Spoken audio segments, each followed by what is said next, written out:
Sorry, good morning and happy new year. Hopefully you have enjoyed with lot of problem 2020. This is the remaining lecture of last year batch, that is autocoids and their antagonists.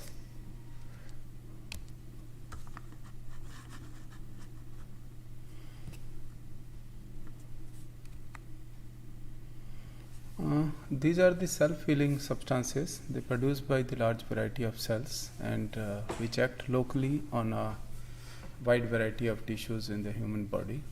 And broadly, they can be classified both physiologically and chemically. The amine derivatives are histamines and 5-hydroxytryptamine, that is serotonin. Lipid derivatives like prostaglandin and leukotrienes, and peptide derivatives as bradykinin, kallidin and angiotensin. I'll take one by one. Histamine and their antagonists, call it as antihistaminics. These are the basic amine autocoids stored in granules of mast cell mainly, and this is a IgE dependent release, act as a neurotransmitter in histaminergic nerves, and it is basically biosynthesized from the amino acid histidine by the decarboxylation with the help of enzyme L-histidine decarboxylase. There are 4 receptors on which the histamine act, that is H1, H2, H3 and H4, and all of them are G protein coupled receptor, GPCR, and there are signaling pathway like H1 is increase IP3, H2 increase cyclic AMP, H3 decrease in a calcium ion influx, and H4 increase IP3 and decrease cyclic AMP. These are the major physiological action of histamine mediating receptor, like smooth muscle contraction is by H1 receptor, and they are located in all smooth muscle except vascular. Vasodilatation, the receptor is H1, endothelial cell via NO, nitrous oxide. Increase vascular permeability, they act on H1 and probably on H2, but mainly on H1, and they are located in endothelial cells. Cardiac stimulation is by H2, that is location is cardiac muscles. Increase in gastric secretion purely by H2 receptor, and they act on the parietal cells. Pain and itching mainly by H1, and these are the location is a sensory nerve endings, and the inhibition of transmitter release, they act on H3, and they are also on nerve ending. The major pathological roles of histamine is in allergic disease like allergic rhinitis, hay fever, allergic conjunctivitis, urticaria, that is a triple response. This is basically a Lewis triple response. When you inject histamine intradermally, it can cause flush, flare and wheal. First there is a flush in that area, and flare, a type of structure where the injection is given, and wheal formation. Next is anaphylactic shock, allergic angioedema, drug reaction and hypersecretion of acid in a peptic ulcer. Antihistaminics are the drugs which are acting on the histamine receptors. This I am talking about the H1 only. They can be classified as a first generation compound and a second generation compound. The key member first generation is diphenhydramine, chlorpheniramine, doxylamine or doxygen, and their main characteristics is a high lipophilicity, so can easily enter CNS, and that's why they are highly sedative in nature. They have antimuscarinic, anti-5-HT activity, and some have anti-motion sickness effect, and some have local anesthetic effect, and generally short acting. Second generation is the key member is loratadine or desloratadine, uh, fexofenadine, tafenadine, of course it is banned, cetrazine or levocetrazine, levoisomer, and agilastine. The characteristics is no CNS entry or a low lipophilicity, so that's why non-sedating in nature, and because of this nature it is most popularly used. No significant autonomic receptor blocking effect and generally long acting, so the patient compliance with once a day can be sufficient. The clinical uses of histaminics are allergy. Uh, uh, any first or second generation can be used in allergic rhinitis, allergic conjunctivitis, urticaria, both acute and chronic, allergic angioedema, and anaphylactic shock. It can be also be given in motion sickness, like diphenhydramine is a drug of choice. As hypnotics, doxolamine can be used. Adverse effect of this one: sedation, mainly by first generation compound; dry mouth, blurred vision, first generation mainly; cardiotoxicity, that is prolongation of QT interval; early second generation like tafenadine and loratadine was introduced, but because of this side effect, QT interval prolongation, it was later on banned. Drug induction: many second generation metabolize via P450, so the possible interaction whichever occur through the cytochrome P450 will also occur with these compound. Second autocoid is a hydroxytryptamine, serotonin, and their antagonists. They are widely distributed among animal and plants, present in a GI, enterochromaffin cells, platelets, and brain. And platelet do not synthesize but take up from blood the active process in platelet and nerve terminals. Stored in a granules within the cells, and as and when required, they are released.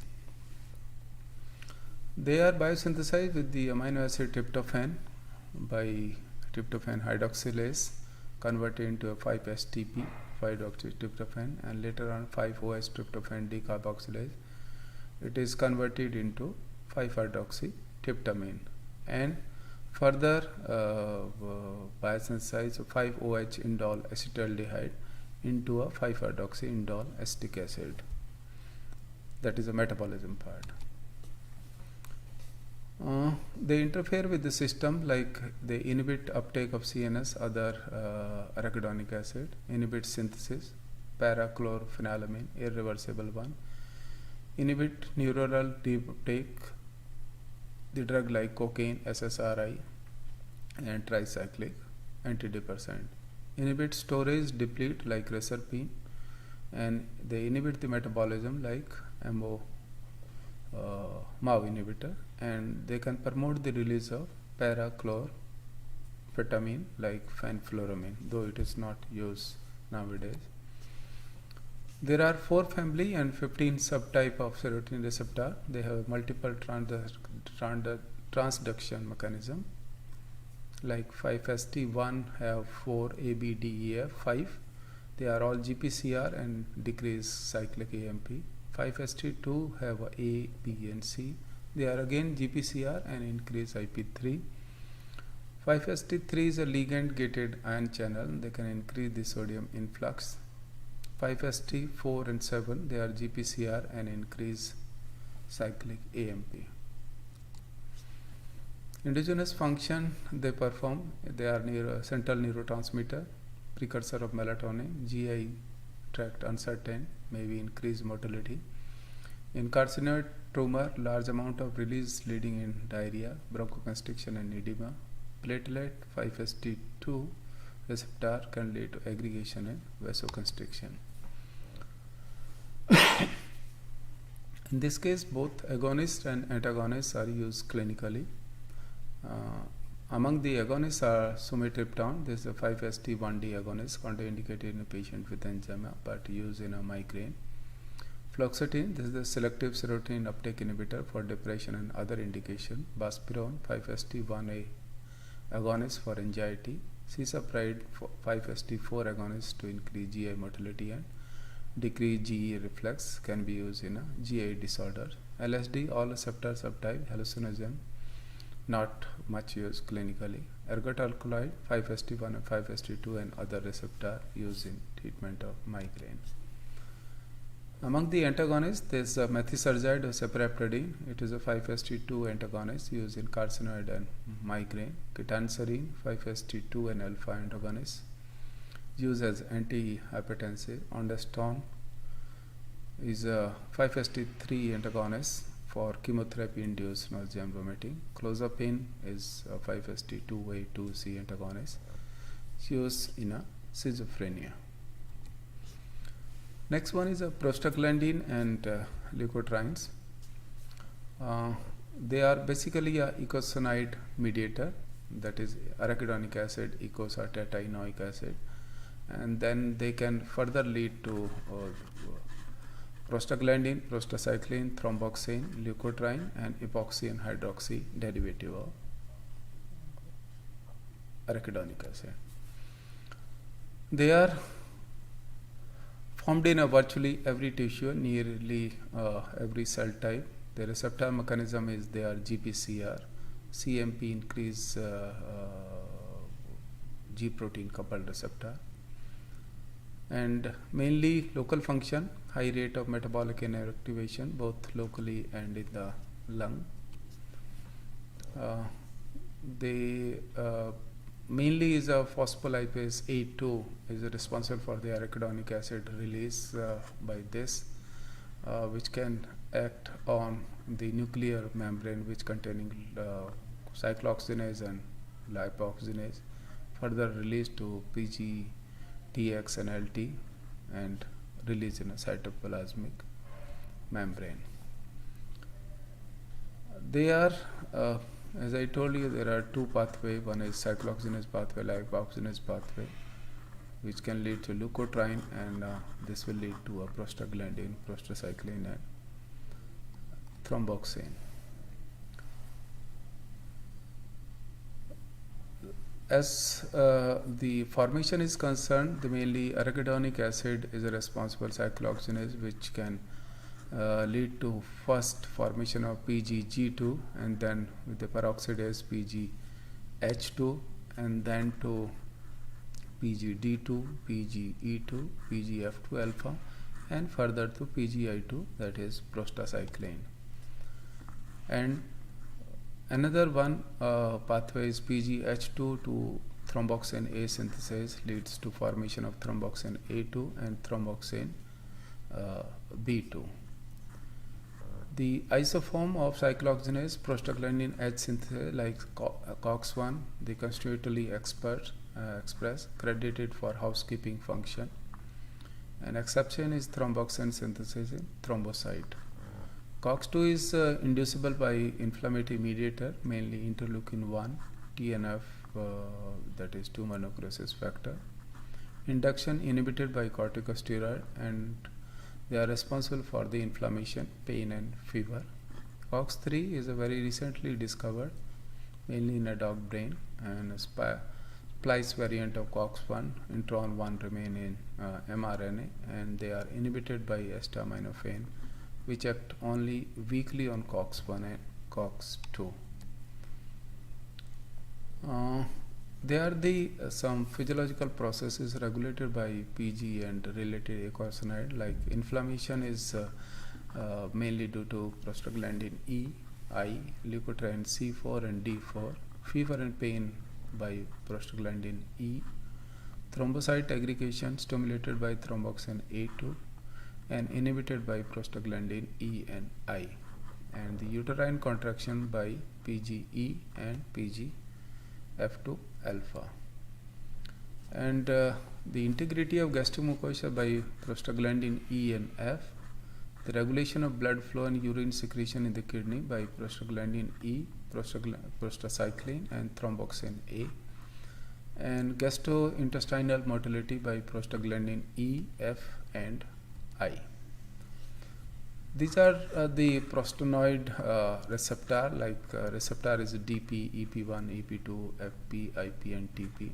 The ligand is mainly PGD2 and all that, and these are the main response. Like in case this PGE2 is less than PGD2, signaling transduction mechanism either increases in a cyclic AMP IP3 mainly, and they can inhibit platelet smooth muscle contraction, relaxation or contraction, inhibit platelet smooth muscle relaxation, and platelet activation or smooth muscle contraction, like in case of thromboxane receptor. Therapeutic use of prostaglandin, like they are used as abortifacient. The drug is a misoprostol PGE1 analog. It can combine with a mifepristone, PGE2, and prostil, supposedly for facilitating dilatation of cervix before transcervical suction of first trimester abortion. Intra-amniotic injection of PGE2 to increase sensitivity to oxytocin for second trimester abortion. Induction or augmentation of labor, PGE2 used in place of oxytocin in toxemia and renal failure patient, and postpartum hemorrhage PPH. Intramuscular PGF2 alpha, carboprost and dinoprost is a compound, and intramuscular PGE2, that is a dinoprostone, can be used. In peptic ulcer, PGE1 analog like misoprostol and rioprostol, PGE2 and prostil can be used. In glaucoma, the topical PGF2 alpha like lansoprazole, isopropyl uniprostone can be used. And to maintain the patency of ductus arteriosus, PGE1 alprostadil can be used. And to avoid platelet damage, PGI1 epoprostenol can be used. Next one is a leukotriene, the another part of arachidonic acid. With the same arachidonic synthesis, there are three pathways: 12 LOX, 15 LOX, and 5 LOX. LOX is a lipoxygenase, and this can lead to a 12 hydro peroxyeicosa tetraenoic acid, and this is a 15 HPETP, and this is a 5 HPTP. This is a hydro peroxyeicosa tetraenoic acid. And 5 HPTG responsible for the formation of leukotriene A4 and then further to leukotriene B4. And then leukotriene A4 is responsible for the LTC4, then to LTD4, and then with the LTE4. This is the series biosynthesis of leukotrienes. This is there are two leukotriene inhibitors which are used clinically. One is a xylitol, that is a 5 LOX inhibitor, and montelukast is a LTD4 receptor antagonist used in respiratory disease. Indirect effect of COX inhibition is 5 LOX is a leukotriene, COX1 is a PGE2 and I2, TXA2, and COX2 is PGE2 at site of inflammation. And extrazertion of asthma by AS, PGE2, E2, and X2. And 5 LOX is leukotriene, COX1 is PGE2 TX, and COX2 is PGE1 E2 at the site of inflammation. Although it is not clear, but it is probably because of the cyclooxygenase pathway, it can inhibit the formation of inflammation. This is a only compound which is known as a dual inhibitor, which can inhibit both COX and LOX, that is cyclooxygenase and lipoxygenase, that is tipoxylane, but it is not yet approved for the clinical use in a R&D stage. That's all. It is the smallest chapter of autocoids. If you have any question, anything you require, you can mail to me or WhatsApp to me. Thank you.